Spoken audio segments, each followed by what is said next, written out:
ये आकाशवाणी गोरखपुर है। अब रंगवा सभे प्रमोद कुमार सिंह से समाचार सुनी। प्रधानमंत्री नरेंद्र मोदी यूक्रेन संघर्ष के संदर्भ में वैश्विक परिदृश्य और भारत के सुरक्षा तैयारियन के समीक्षा बदे आज एगो उच्च स्तरीय बैठकी कैलें।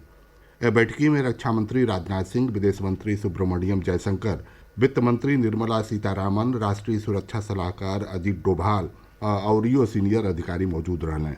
बैठकी में प्रधानमंत्री के समुद्री, हवाई से लेके सीमावर्ती इलाकन में भारत के सुरक्षा तैयारियन के कई गो पहलुअन और ताज़ा घटनाक्रम के जानकारी दिहल गई। उन्हें यूक्रेन के ताज़ा घटनाक्रम और भारत पड़ोसी देशन के नागरिकन के यूक्रेन से निकारे बदे चलावल जा रहा ऑपरेशन गंगो के बारे में बतावल गई। श्री मोदी निर्देश दिलें कि खारकीव से मारल गई नवीन शेखरप्पा का पार्थिव शरीर स्वदेश ले आवे बदे हर संभव कोशिश कईल जाए।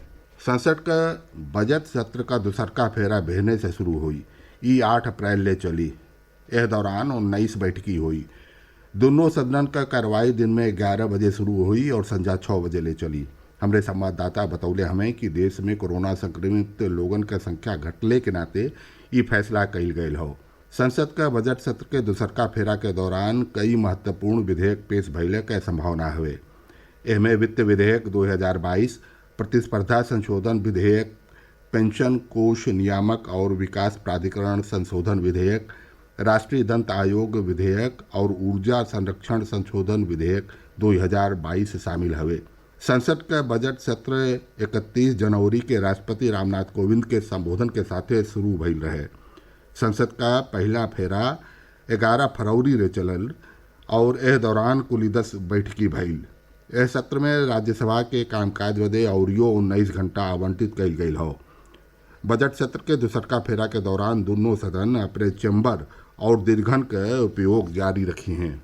केंद्रीय श्रम और रोजगार मंत्री भूपेंद्र यादव गुवाहाटी में कर्मचारी भविष्य निधि संगठन EPFO के बैठकी के बाद वित्तीय वर्ष 2021-22 बदे भविष्य निधि जमा पर ब्याज दर घटा के 8.1% कैले के घोषणा कैलें।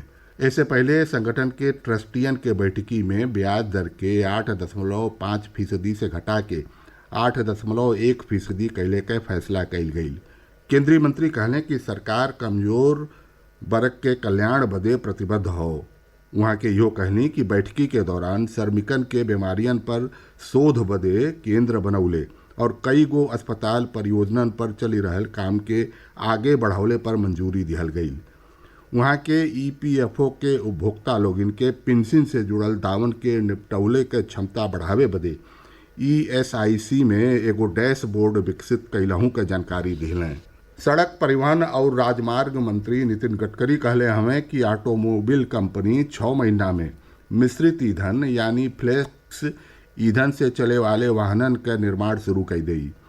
नई दिल्ली में वैश्विक व्यापार सम्मेलन में वहाँ के कहनी कि जल्दी देश में ज़्यादातर गाड़ी पुरहर तरीका से एथेनॉल से चले लगी हैं। सरकार पेट्रोल डीजल के जगह पर और वैकल्पिक ईंधन के उपयोग पर जोर दे रहा हो। देश में मेडिकल का खाली स्नातकोत्तर सीटिन के भरे बदे केंद्र सरकार राष्ट्रीय परीक्षा बोर्ड के नीट PG 2021 के सज्जो श्रेणियन के कट ऑफ नंबर में 15% के कटौती के निर्देश दिले हवे।